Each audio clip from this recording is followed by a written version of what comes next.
ඉංග්‍රීසි බැරි නම් යකෝ දන්න සිංහලෙන් කතා කරපන්. සුරේ ඩැඩ්. සුරේ.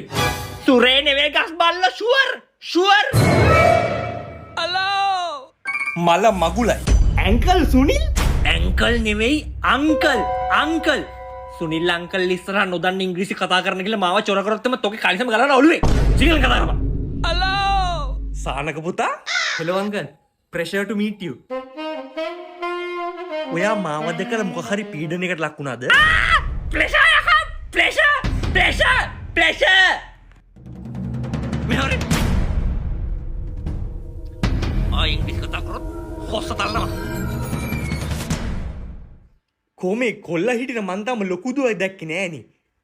කෝ අක්කා? She is having sex. Eggs යකෝ eggs. She is having eggs. She is having eggs. ලොකු කෙල්ල කාමරයට වෙලා එක්සර්සයිස් කරලා බිත්තර ටික තම්මන් කනවා අයියේ.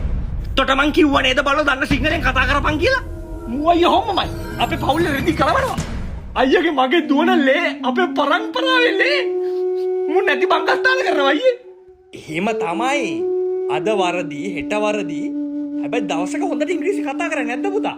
වැරදි තමයි ඉංග්‍රීසි ඉගෙන ගන්න. ඔයා මේ පිට මිනිසු කියන්නේ වහන්න එපා. ඔයා ශක්තිමත් වෙන්න ඕන මේ වෙලාවේ. Be storage dad. Be storage. Strong.